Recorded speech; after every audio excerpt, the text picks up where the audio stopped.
किसी के लिए सबसे बड़ी कुर्बानी क्या हो सकती है? अपने प्यार की, अपने सपनों की, या फिर अपनी जान की? लेकिन क्या कोई इससे भी बड़ी कुर्बानी दे सकता है? आज हम डॉक्टर राम कुमार वर्मा की मशहूर ऐतिहासिक एकांकी दीपदान की गहराई में उतरेंगे।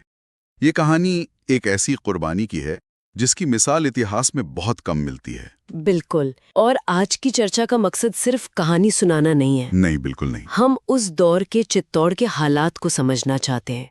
पन्ना धाई के मन में क्या चल रहा था, वो उथल पुथल, वो कर्तव्य और ममता के बीच का जो द्वंद्व था। हाँ, वो महान द्वंद्व जिसने इतिहास की धारा ही बदल दी। हमारी ये पूरी पड़ताल इस एकांकी के विश्लेषण पर आधारित है। तो चलिए इसे खोल कर देखते हैं। सबसे पहले लेखक की ही बात कर लेते हैं, डॉक्टर राम कुमार वर्मा जी। उन्हें हिंदी एकांकी का जन्मदाता भी कहा जाता है।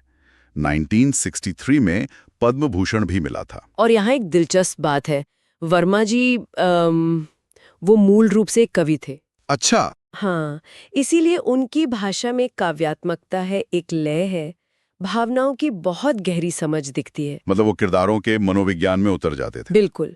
वो अक्सर इतिहास के पन्नों से ऐसे किरदार उठाते थे जिनके जरिए वो मानवीय संवेदनाओं को बहुत खूबसूरती से दिखा सकें। और दीपदान की पृष्ठभूमि भी तो ऐतिहासिक है। हाँ, पूरी तरह से। साल है 1536 और जगह है चित्तौड़गढ़।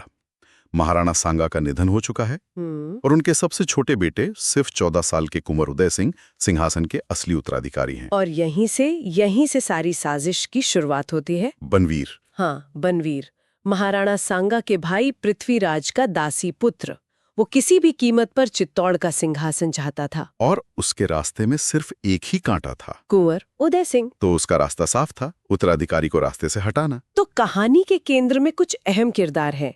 एक तरफ कुंवर उदय सिंह जो राज्य के भविष्य है, दूसरी तरफ बनवीर जो महत्वाकांक्षा में बिल्कुल अंधा हो चुका है। और इन दोनों के बीच खड़ी है पन्ना धाय, कुंवर की संरक्षिका और इस कहानी की नायिका। और हमें ये नहीं भूलना चाहिए कि पन्ना का अपना बेटा भी है, चंदन, जो लगभग 13 साल का है। बिल्कुल। तो बनवीर एक योजना बनाता है, वो पूरे महल में दीपदान का उत्सव रखवाता है। ये नाच गाना, ये रोशनी, ये सब असल में एक अंधेरी साजिश पर पर्दा डालने के लिए था, ताकि सबका ध्यान भटके और वो उदय सिंह की हत्या कर सके। हाँ। और एकांकी की शुरुआत भी यहीं से होती है। कुंवर उदय सिंह उत्सव में हो रहा नाच देखने की जिद करते हैं, लेकिन पन्ना, जिसे किसी अनहोनी का अंदेशा है, वो उन्हें जाने से रोक देती हैं। वो कुंवर को एक बहुत खूबसूरत बात याद दिलाती हैं। हाँ, वो कहती हैं, दिन में तो तुम चित्तौड़ के सूरज हो कुंवर, और रात में तुम राजवंश के दीपक हो, महाराणा सांगा के कुल दीपक। ये सिर्फ दुलार नहीं है ना? नहीं, बिल्कुल नहीं।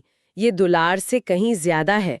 पन्ना उन्हें उनकी जिम्मेदारी का एहसास करा रही हैं। और जब वो कहती हैं कि चारों तरफ जहरीले सांप घूम रहे हैं, तो ये उनकी दूरदर्शिता को दिखाता है। वो खतरे को भांप चुकी थीं। हाँ, वो आने वाले खतरे को साफ साफ देख पा रही थीं। अब कहानी में एक और किरदार आता है, सोना, रावल रूप सिंह की बेटी। वो नाच गाने में पूरी तरह डूबी हुई है और बनवीर की बहुत बड़ी प्रशंसक है। हाँ, और वो आकर पन्ना से कहती है कि तुम तो अरावली पहाड़ बनकर बैठ गई हो, उत्सव में शामिल क्यों नहीं होती। ये दो किरदारों का टकराव बहुत जरूरी है, मुझे लगता है। बहुत जरूरी। सोना उस दरबारी माहौल का प्रतीक है जो ऐशो आराम में डूबा है, जिसे आने वाले खतरे का कोई अंदाजा ही नहीं है। कोई अंदाजा नहीं। और वहीं पन्ना उस पहाड़ की तरह अडिग है जो राज्य की रक्षा के लिए हर तूफान झेलने को तैयार है। और फिर कहानी में भूचाल आता है। हाँ, महल की एक परिचारिका है सामली, वो घबराई भी आती है और वो खबर लाती है कि बनवीर ने महाराणा विक्रमादित्य की हत्या कर दी है। और अब उसकी खून से सनी तलवार कुंवर उदय सिंह को ढूंढ रही है। इस एक पल में पन्ना का हर डर सच साबित हो जाता है, जो अब तक सिर्फ एक अंदेशा था। हाँ, वो अब एक जानलेवा हकीकत बन चुका है जो दरवाजे पर दस्तक दे रही है। पन्ना के पास वक्त बहुत कम है, उसे किसी भी तरह कुंवर को महल से सुरक्षित बाहर निकालना है। और यहाँ एक बहुत साधारण सा इंसान एक नायक बनकर उभरता है, कीरत बारी। हाँ, जूठी पतली उठाने वाला। ये बात बहुत मायने रखती है, बहुत ज्यादा, कि मेवाड़ के भविष्य को बचाने का काम कोई सामंत या सेनापति नहीं कर रहा, बल्कि एक गरीब और स्वामी भक्त सेवक कर रहा है।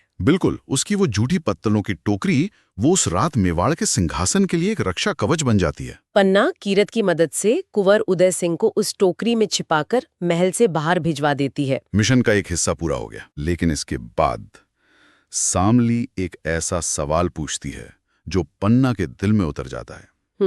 वो पूछती है, जब बनवीर आएगा और कुंवर के बारे में पूछेगा तो तुम क्या जवाब दोगी? और यहीं पन्ना उस निर्णय पर पहुंचती है जो इंसान की कल्पना से भी परे है। उसे बनवीर को धोखा देना है। हाँ, और उस धोखे को सच दिखाने के लिए उसे कुंवर के बिस्तर पर किसी को सुलाना होगा। और वो फैसला करती है कि वो उस बिस्तर पर अपने बेटे, अपने जिगर के टुकड़े चंदन को सुलाएगी। ये राष्ट्र धर्म की मातृत्व प्रेम पर सबसे बड़ी और शायद सबसे कठिन विजय थी। इसके बाद का जो दृश्य है वो दिल दहला देने वाला है। बिल्कुल। चंदन आता है, उसके पैर में एक मामूली सी चोट लगी है, और वो इतनी मासूमियत से कल साथ में खाना खाने की बात करता है, अपनी टूटी माला ठीक करवाने की बात करता है। हर बात में भविष्य की उम्मीद है। हाँ, और फिर वो अपनी माँ से कुंवर जी के बिस्तर पर सोने की इजाजत मांगता है। यहाँ की विडंबना देखिए। हाँ, चंदन की हर मासूम बात वो पन्ना के कलेजे पर छुरे की तरह चल रही है। उसे ये नहीं पता कि जिस बिस्तर पर वो राजकुमार बनकर सोने के लिए इतना खुश है, वो असल में उसकी मृत्युशैया बनने वाली है। और सोने से पहले चंदन अपनी माँ से एक लोरी सुनाने को कहता है। और पन्ना अपने आंसुओं को पीकर कांपते हुए स्वर में एक दर्द भरी लोरी गाती है, उड़ जा रे पंखेरुआ। वो अपने ही बेटे को मौत की नींद सुला रही है।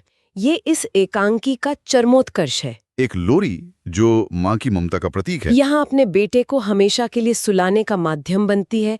ये हिम्मत और पीड़ा की पराकाष्ठा है। और आखिर में नशे में धुत बनवीर आता है। हाँ, वो पन्ना को जागीर का लालच देता है, और जब पन्ना नहीं मानती तो वो गुस्से में उदय सिंह समझकर बिस्तर पर सो रहे चंदन पर अपनी तलवार से जोरदार प्रहार करता है। और पन्ना वो चीख कर बेहोश हो जाती है। कमरे में सिर्फ एक टिमटमाता हुआ दीपक जलता रहता है। हाँ, तो कुल मिलाकर इसका क्या मतलब है? ये जो शीर्षक है दीपदान, ये सिर्फ एक कहानी नहीं है। नहीं, ये कर्तव्य, त्याग और स्वामी भक्ति की एक मिसाल है। पन्नाधाई ने अपने कुल के दीपक को नहीं, बल्कि राजवंश के दीपक को बचाने के लिए अपने जीवन के दीपक का ही दान कर दिया। तो इस एकांकी का मुख्य संदेश यही हुआ कि राष्ट्रहित व्यक्तिगत हितों से हमेशा ऊपर होता है। हाँ, एक स्तर पर तो यही है। पन्ना ने अपने बेटे का बलिदान देकर चित्तौड़ के उत्तराधिकारी की रक्षा की और मेवाड़ के भविष्य को सुरक्षित किया। पन्ना ने अपने कर्तव्य के लिए अपनी ममता का गला घोट दिया। हाँ, पर यह हमें एक बहुत मुश्किल सवाल पर सोचने के लिए भी छोड़ जाता है। अगर कभी किसी की व्यक्तिगत निष्ठा और एक बड़ी जिम्मेदारी के बीच सीधा टकराव हो, तो इंसान सही और गलत का फैसला कैसे करता है? बिल्कुल। और ऐसे पलों में किसी के चरित्र का असली माप क्या होता है, ये सवाल आज भी उतना ही प्रासंगिक है।